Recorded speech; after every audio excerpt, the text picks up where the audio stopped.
بسم اللہ الرحمن الرحیم واقعی الصلاۃ وآتوا الزکاۃ۔ عزیز محترم، اللہ تبارک و تعالیٰ نے رات کو رسول اللہ صلی اللہ علیہ وآلہ وسلم پر معراج فرمائی۔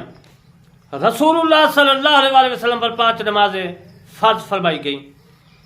حضور صلی اللہ علیہ وآلہ وسلم نے صبح کی نماز فجر جماعت سے ادا نہیں کی، اور ظہر کی نماز جو ہے آپ نے پڑھی۔ اسی کے متعلق میں عرض کروں گا، آپ بھی اس مسئلے کو یاد کرنا ہے، یاد رکھنا ہے، دوسروں کو بتانا ہے کہ رات کو معراج رسول اللہ صلی اللہ علیہ وآلہ وسلم نے کی تو صبح کو نماز نہیں، ظہر کو نماز پڑھائی گئی۔ اسی کے متعلق میں عرض کروں گا۔ جماعت سے ظہر کی پہلی نماز، عزیز محترم، یہ میری تفسیر کرمانی جلد اول صفحہ نمبر 56 پہ جو ہے عبارات مسائل موجود ہیں، آپ ان سے بھی دیکھ سکتے ہیں، اور صفحے دائیں بائیں میں نے لگا دی ہے، اور اس سے میں آپ کو روشناس کرتا ہوں۔ حضرت ابن عباس رضی اللہ تعالی عنہ نے فرمایا کہ رسول اللہ صلی اللہ علیہ وآلہ وسلم نے ارشاد مبارک فرمایا کہ حضرت جبرائیل علیہ السلام نے میری امامت کعبہ کے نزدیک 2 مرتبہ کی۔ پہلی مرتبہ ظہر کی نماز پڑھی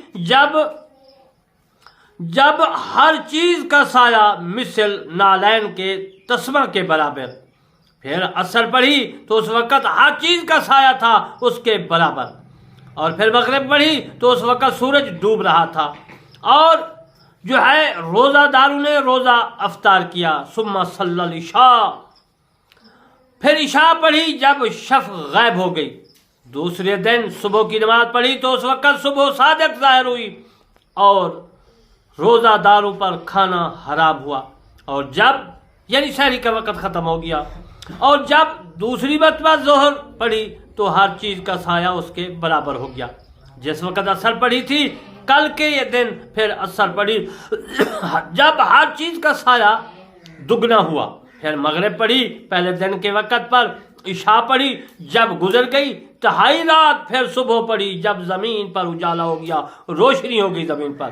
پھر حضرت جبرائیل علیہ السلام جو تھے میری طرف متوجہ ہوئے اور عرض کی، یا محمد صلی اللہ علیہ وسلم، یہ وقت ہے تجھ سے پہلے انبیاء کا، اور وقت ہے درمیان دونوں وقتوں کے، یعنی ان دونوں نمازوں، یعنی ان دونوں دنوں کی نمازوں کے اوقات کے مابین میں تمہاری نماز کا وقت ہے۔ یہ حدیث ترمذی شریف ابواب الصلاۃ میں موجود ہے، اور در مختار میں ہے، اور اس کی میں عربی عبارت بھی لکھی ہے۔ آپ اس کا ترجمہ جو ہے آپ کی خدمت میں اس کا ترجمہ کر دیتا ہوں، آپ جو ہے اگر عربی عبارت پڑھنا چاہیں تو پڑھ سکتے ہیں۔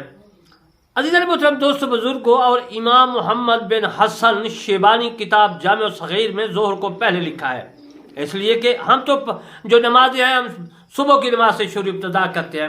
حضرت امام محمد رحمۃ اللہ علیہ، امام اعظم ابو حنیفہ رحمۃ اللہ علیہ کے شاگرد ہیں، وہ انہوں نے نماز ظہر سے جو ہے پہلی نماز شروع کیا، کیونکہ نماز ظہر ہی پہلے پڑھی گئی ہے۔ تو عزیز محترم دوستو بزرگوں، جس طرح میں نے عرض کیا کہ حضرت امام محمد رحمۃ اللہ علیہ نے ظہر کو نماز کو پہلے لکھا ہے، اس لیے کہ وہ نماز 5 نمازوں سے پہلے ہے۔ اعتبار اس بات پر ہے کہ حضرت جبرائیل علیہ السلام نے پہلے ظہر پڑھائی، اور صبح کی نماز کی امامت شب معراج کے دوسرے دن ہوئی۔ اس مسئلے کو یاد رکھنا ہے، شب معراج کے پہلے دن والی فجر کی نماز کی قضائی رسول اللہ صلی اللہ علیہ وسلم نے نہیں فرمائی، نہیں کی، اس لیے کہ طریقہ 5 نمازوں کے ادا کا آپ کو معلوم نہیں تھا۔ جو آدمی دارالحرم میں اسلام لایا اور شرائع کو اس مجملاً معلوم کیا تو اس پر وجوب ثابت ہوگا۔ میں مثال دے رہا ہوں، اور ادا کرنا بلا علم کیفیت واجب نہ ہوگا۔ یہ عزیز محترم تحاوی شریف میں موجود ہے، غایۃ الوتار میں ہے، در مختار کی شرح ترجمہ ہے۔ نماز کے اوقات حضرت جبرائیل امین نے رسول اللہ صلی اللہ علیہ وآلہ وسلم کو دونوں میں عملاً بتائے جو بمنزلہ وہی ہے۔ پہلے 5 نمازیں پہلے وقت میں ادا کی، اور دوسرے دن آخری وقت میں پڑھی، تاکہ معلوم ہو جائے کہ ہر نماز کا وقت کب شروع ہوتا ہے اور کب تک رہتا ہے۔